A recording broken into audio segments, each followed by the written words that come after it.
Hello, it's Lake Sedler here. I'm joined by Stephen Harrich. and Cohen, Kemper. all right. First, let's start out with a discussion. We're talking about X-Men Days of Future Past. Yeah, in case you haven't told by the Title. video icon, whatever. Video title. So, Lake, your thoughts? Well, I thought this is like one of the best movies, possibly of the year. That's me personally. What'd you think, Colin? I thought it was a great movie. If you look at some of the reviews out there, it's getting 9s or almost 9s basically everywhere. 8.7s. Yeah. Yeah. 8.7 on IMDb, 91% by critics on Rotten Tomatoes. And 95% from audiences. This thing is really, I don't know, burning up the charts. Yeah. Is that a phrase they should use? Or hitting box office. Yeah. Beating the box off. I don't know. All right. So should we do goods and bads or what? Yeah. Well, no. Okay, so standout moments.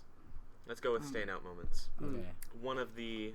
For me, one of the big standout moments was the scene at the end with Magneto lifting up the baseball stadium and, crashing it down.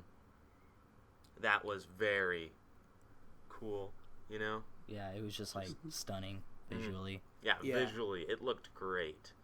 Can I say my standout moment? Sure. My standout moment is when Quicksilver goes really fast.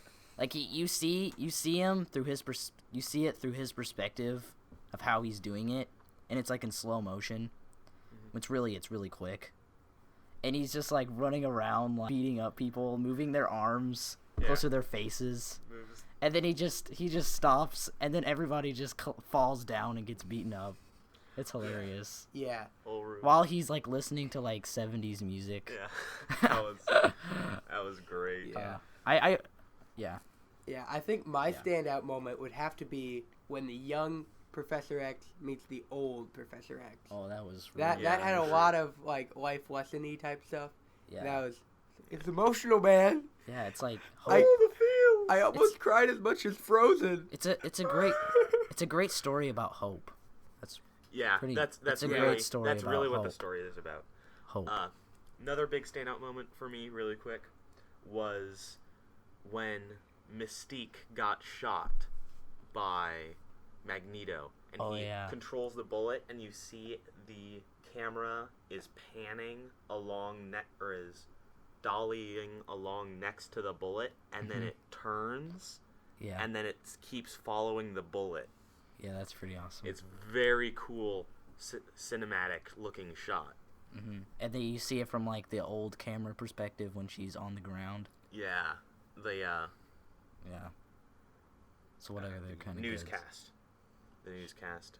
Let's talk about the good things about the characters or the actors. Yeah. Next. All the actors are great. amazing. Yeah. Like I was All kind of did concerned great. about Quicksilver, because we saw like a Hardy's trailer, and it was kind of dumb. Yeah. And I was like, ugh. I didn't really like him, but in the movie he really brings it. Mhm. Yeah. It's gonna be hard for since Avengers is gonna have their own version of Quicksilver. Yeah. It's gonna be hard for them to top it. Yeah. They're gonna have to really bring their A game if they want to top. Yeah. What was it? Who was it? Evan Peters? Was that him? Yeah. Evan Peters. Mm-hmm. That looks right to me. And then there's also Evan Peters. Yeah. Yeah, it's Evan Peters. And Evan Peters' performance as Quicksilver was really fantastic. Yeah. and Hugh Jackman, of course. When he was playing ping pong with himself. No. Yeah. Yeah. And Hugh Jackman, of course, he's a boss. Mm-hmm.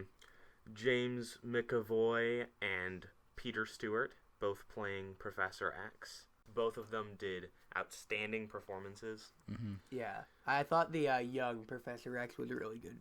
Yeah, Mhm. he was great in First Class. He's great here. I love Michael Fassbender and his chemistry between the two of them. It's like an off-on relationship. It's really cool. to see on camera. And I love that another standout scene. I love it when he gets I like that part where he gets angry on the plane and he almost crashes it. Yeah, he crashes that was pretty cool. And then Jennifer Lawrence as Mystique. Yep, that was. Ooh. Oh yeah. You touch my la la la. You touch my tra la la. Oh gosh. Oh, wow. And then Ian McKellen that's older Magneto. Yeah. AKA Gandalf. and I'd like to send a shout out to who we all know is the best actor in this whole movie, Hugh Jackman's biceps. Oh. Yeah. Hugh Jackman. They should have gave credits for that. Hugh Jackman's muscles, really. And Peter Dinklage, I loved him. Trask. Peter Dinklage, he wasn't much of a standout actor, but he was definitely,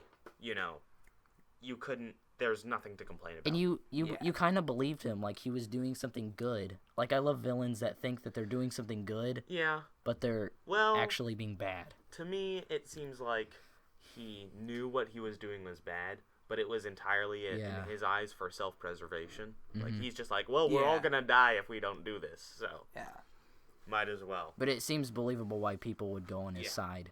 It does. He is a believable villain. Yeah. Which is very important. And I like how in the movie they don't really make fun of his size. That makes I was never shocked talk about that. Like I was really expecting like Wolverine to make like midget jokes. Because I think that's a nice thing because in all like a lot of movies they always make fun of the smaller guy. Yeah. So, who else? Ellen Page does pretty well as Kitty Pryde for the short amount of time that she is on screen. And everyone has all the other people have pretty much a short amount of time, but they're all done great and they're done with respect. Yeah. None of them are wasted. Nobody stands out as bad. Yeah. So, should we move on? Yeah. Let's move on to good and bad. So bad. Let me think. I'll go for bad. Let's see. I really should have collected my thoughts a bit more before the review started. But let's talk about.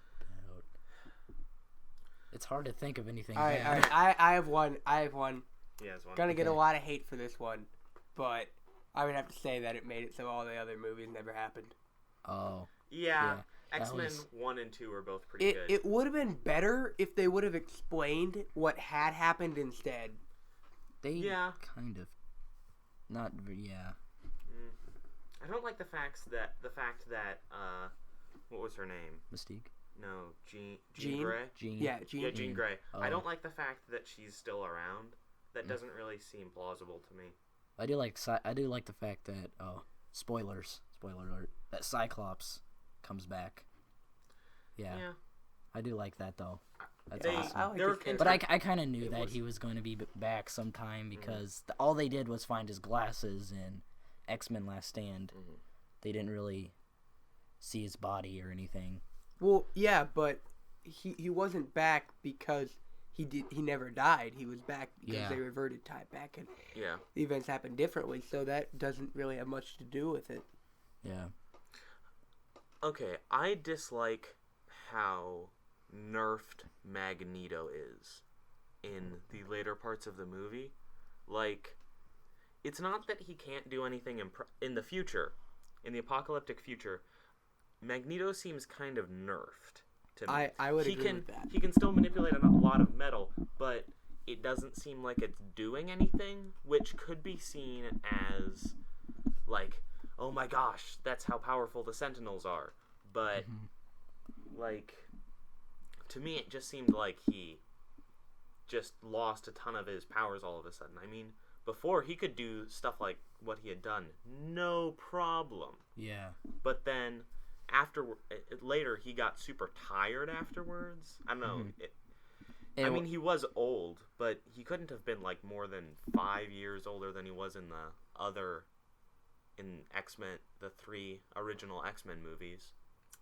What another negative from me is that since Stryker didn't give the claws, the metal claws, now he has bone claws. Oh yeah. I hate bone claws.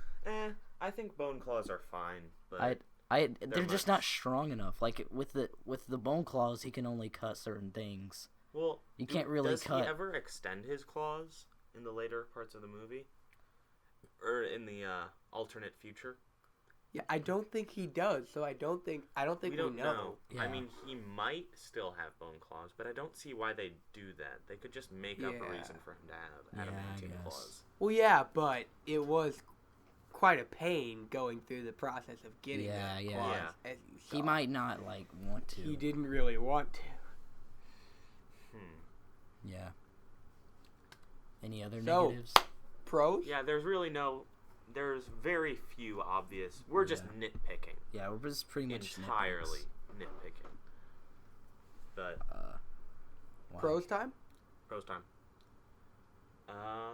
Because we're pros, so we're going to pros. Yeah, pro time. So, I really did enjoy Quicksilver. Oh! I really did enjoy Quicksilver's character. I just thought of a negative. But, again, it's nitpicking, and it doesn't really matter much. I really did enjoy Quicksilver's character, and that little line he dropped about, hey, you can control metal? My mom knew a guy who could do that. Yeah, that's like a reference Yeah. That was hysterical. I laughed so hard in the theater. One negative real quick. It's more of a nitpick, but because Quicksilver was such an awesome character, I wish we got to see a little bit more of Quicksilver. I hope we will in Apocalypse. Yeah, we'll probably see more of him in Age of Apocalypse. It did kind of show a different side of his character at the one part where he was watching the TV and he was like holding his younger sibling, I think. Yeah. I think that might be. I think there might. I don't know if it's true, but it could be like a younger Scarlet Witch. That would make sense. But aren't they like twins? They're about the same age. Yeah. So there might not be. I don't know. They could. I mean, they probably changed. They could have changed that. Yeah. Can they even use Scarlet Witch? Because I mean, they can use. Fox and Disney both have Scarlet Witch, but they're each a different version. Yeah, they can't. Scarlet Witch and Marvel won't be able to say that. Yeah. They're Magneto's children or that they're mutants. They can't say either of those things. Another reason why I don't think the Avengers version of Quicksilver won't work is because it's played by Aaron Taylor Johnson, which was in Godzilla, and he played as a soldier. Yeah. Yeah, so I really... Well, I mean, it could have just been the director. Yeah, could have. Let's hope it was just the director. Yeah. So, let me think. Yeah. Other pros. Again, the acting, massive pro. Mm-hmm. That was very good. Yeah, so... Cannot complain. Should we just, move on to the spoilers? Like, the end credit scene? Yay. Final thought, final review, final... Thoughts on the end credit scene. No, review, the final rating. Yeah. Final rating. I'm going to give this a 8.5. 8.5. I'm going to say 8.5. I'm probably going to give it a... Wait, let's do it out of... Did you do it out of 5? I'm thinking out of 10. Okay, out of 10. Out of 10. Okay, out of 10 now. Or we could just do the Jeremy Johns way, which is don't see it with alcohol. No alcohol required. DVD, Blu-ray. Yeah. And I'll probably say 9.5, and I'll say how you should see it. You don't need to see it in 3D. It's not necessary. It's not necessary. Yeah. Unlike, if you could see it in IMAX, it'd be pretty decent in IMAX. But then again, it's such a good movie, you don't need to really see it. I don't think it's really like with Gravity last year. Yeah, you needed absolutely to see it in IMAX 3D. Otherwise, it was not as good. Yeah, you don't want to watch that in your iPod. Right. Okay. So, what's your rating? I'll give it 8.7. 8.7? Okay. 8.5 or 9. We're only going with 0.5. Yeah, we're 0.5s or... I'll give it 9. 9? Okay. So, yeah. So the average would be a 9 out of 10? Yeah. between us. So, which is really good. Yeah. Our final rating for X-Men Days of Future Past is a 9 out of 10. Mm-hmm. Thank you. You're welcome. You're welcome, world. Now, on to the end credits scene. Yeah. Now, Cullen here did not wait until the end of the movie and watch it, and also he doesn't know who the character is, so we're going to explain it to him. Yes. Okay, let me explain. Okay. So I kind of thought like there might be an end credit scene. Like I kind of want to sit through it, but I was like by myself, and there was like no one else in the theater, and like I might as well just go because the credits were taking forever. So I did, and so then I went to Lake, and I'm like, I didn't miss an end credit scene, did I? He's like, yeah. You did. Okay. So that kind of reminds me of the time when Captain America: Winter Soldier. Spoilers for that. When I went to go while the credits. As soon as the credits popped up, I went to the bathroom because I had to go pee. And come back as soon as possible to see it. Yeah. And it was already done. All I saw was like one frame of Scarlet Witch holding a cube thing, and that's it. I was like, the first end credits scene was really nothing to write home about, and that. But the second one was pretty cool. Anyway, back to X-Men Days of Future Past. Okay.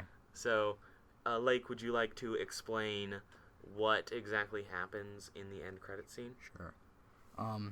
First the camera starts out in this desert during, I don't know when, like before while the pyramids are being built. Yeah. And it shows, and it's being built by this one guy. Hooded figure.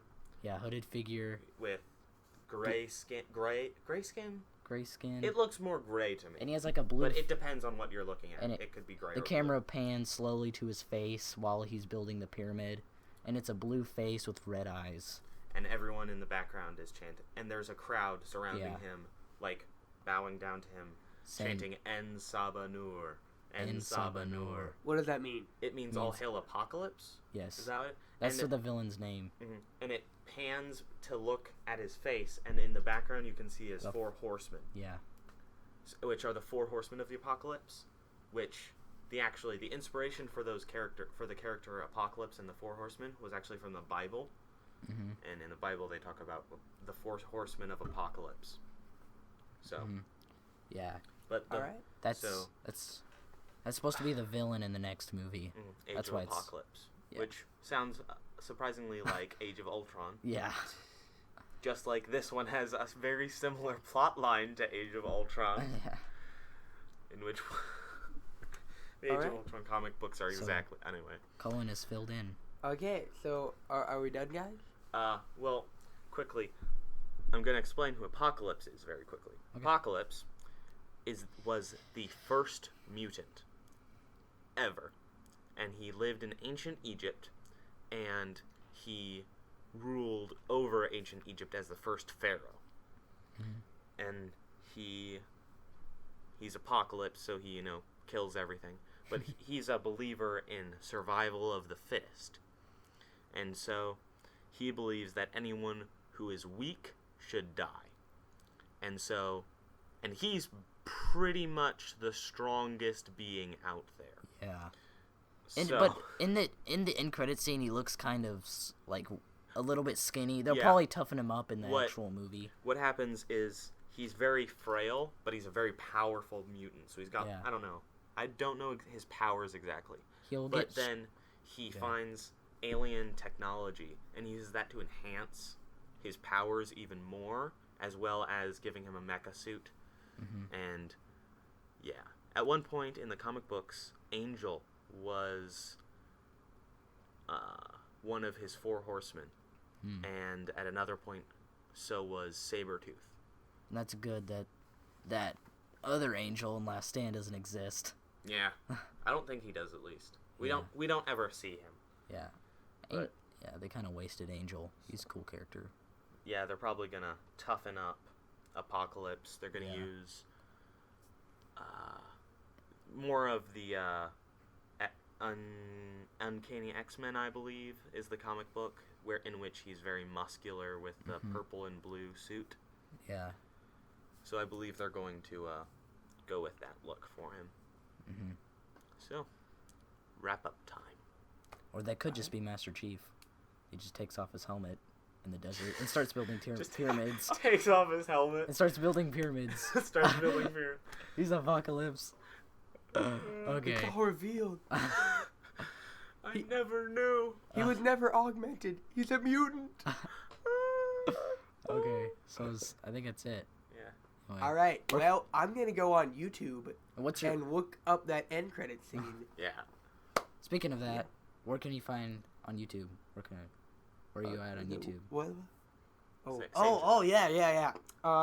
Yeah. So I'm gonna be on Sangar C, Sanger, capital C.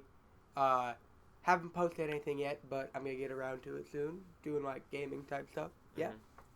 I'm fairly soon going to start doing some Let's Plays with Blake Nelson. Yeah. Blake Nelson is Death Dealer Y2K on YouTube. So I'm going to be doing some video gaming with him, and then eventually I'll start up my own channel once my computer is ready. Your name's... Once my body is ready. Penguin.logic. Penguin.logic. But don't bother looking for me. I haven't posted anything. Yeah. So. And I probably won't for a while. But, yeah. So, this was our review for X-Men Days of Future Past. What's farewell in Egyptian? Wait. Hold up. So we can chant that as we leave. Yeah. Google Translate. Does it have Egyptian? It should. Should have Egyptian. Well, no one actually knows how ancient Egyptian was spoken. Yeah. Farewell in Egyptian. Spell Egyptian wrong.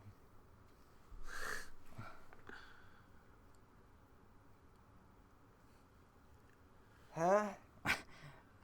Hot. Well, we don't know, so we're just gonna make something up.